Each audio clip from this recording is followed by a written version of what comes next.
Hello mga Drinigos, ito po si Mark Laros. Samahan niyo ako at magluto tayo ng ulam.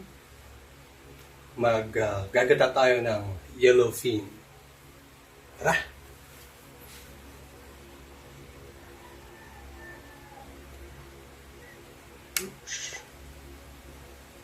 Kita niyo yan? Yan ang lutuin natin yan. Okay, sindihan ha? Kalaan. Anyway, baka trade ko kasi wala pa naglilinis. Tulog pa siya. And kadarating ko lang din sa trabaho.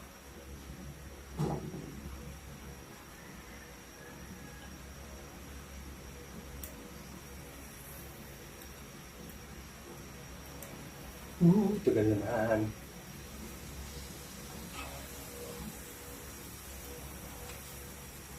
Ganito ako magpaksiw ng yellowfin. Papaksiw muna natin bago natin lagyan ng gata. So, itong gamit nating mantika ay palm oil. Binili namin sa SRS or San Roque Supermarket.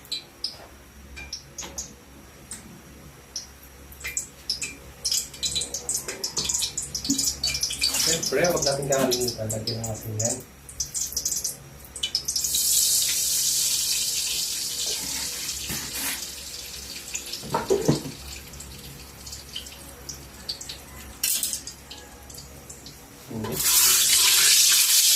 Para maghalo yung ating mantika. Lagyan natin ng luya.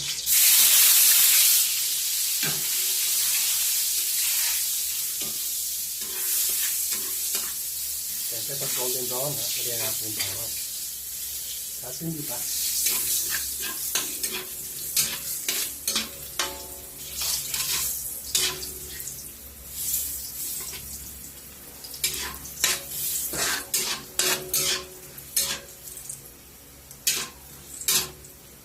Pwede na.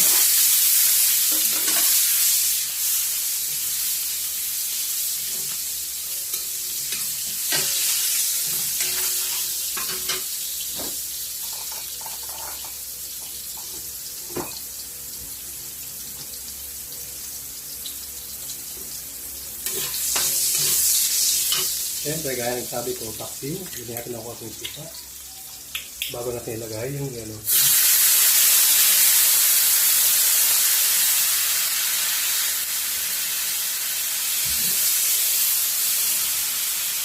Natin yung ito. Kaya natin ito. Ito.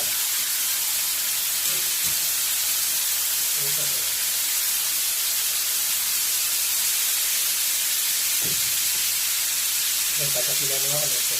Hindi na ito.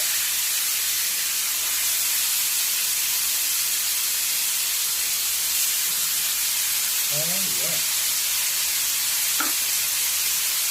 Sigurado natin ang konting suka.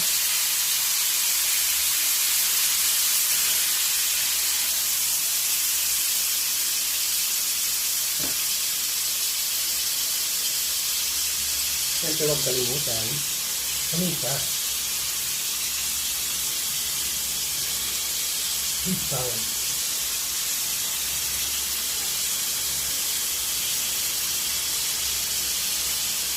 Ang paminta lang.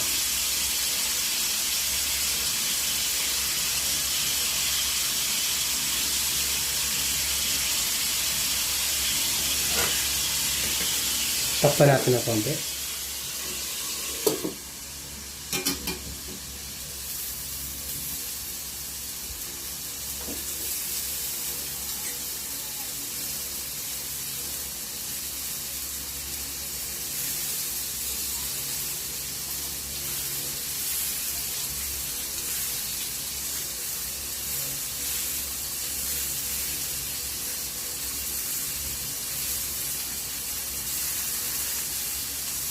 Sige.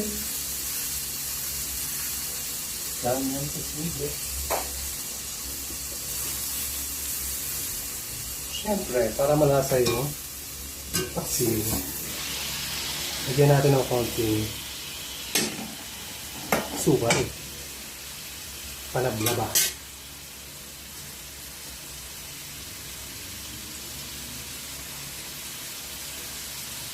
Konti lang.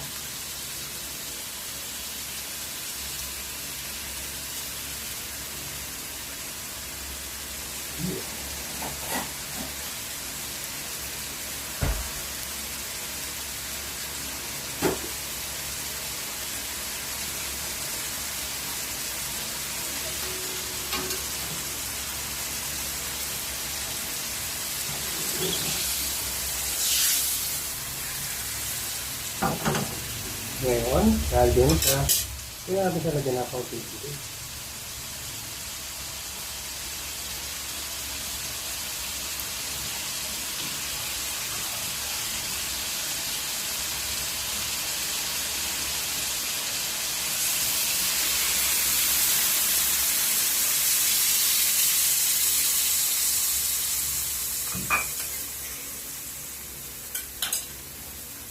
So, tandaan mo.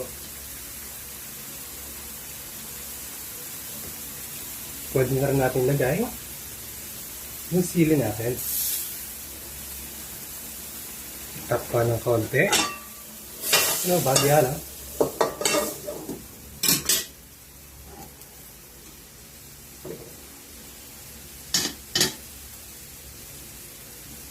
Wow! So, yan. Pagkatapos ng ilang minuto, kung tansya yung luto na yung isda at malasa na, pwede nyo nang lagay yung gulay. So, lagay naman natin itong talong.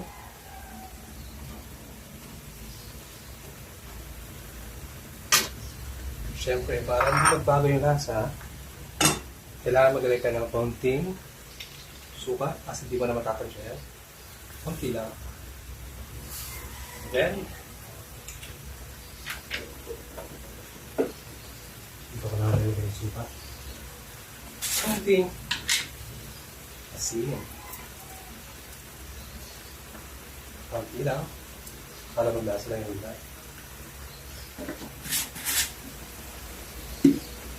Of course, paminta. Konting paminta. Wala na ka na.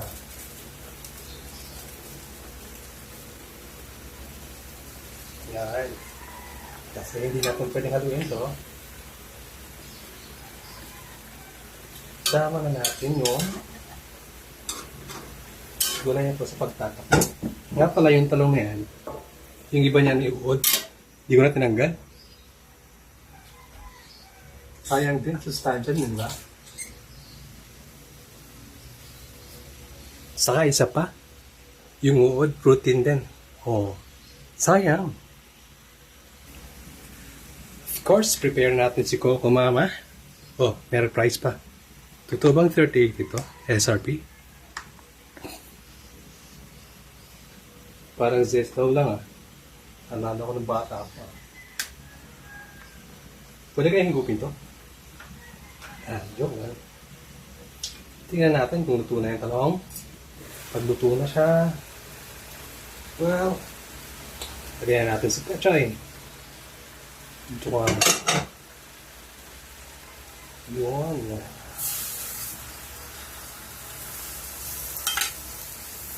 Of course, sabayan natin si gata.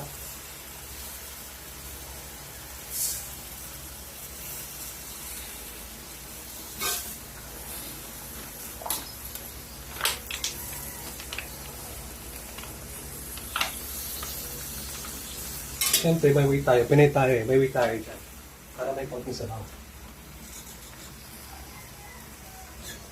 Oo, diba?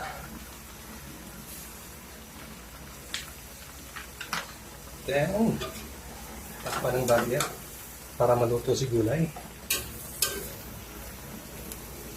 Hindi na kasi yung pakay. Okay lang yan.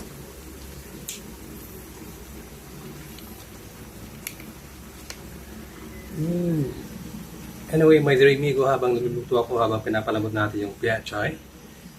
Kumusta kayo? Ingat and good morning. So, malapit na siya maluto. After ito, pwede na akong matulog. Kasi may kanin pa naman. So, yun na lang. Kontiin na. Pwede na. Katalo na.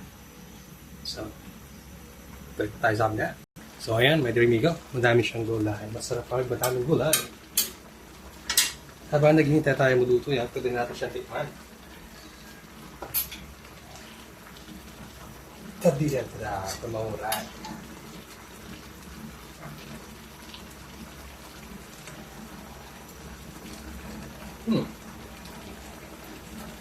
Parang sabi ko lang.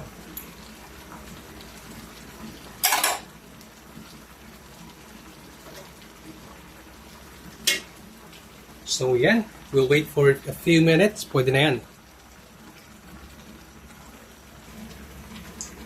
So, my Drimigo, that's it. Yan ang ulo natin ngayon. Ginataang yellowfin. Thank you so much for watching. Take care and bye.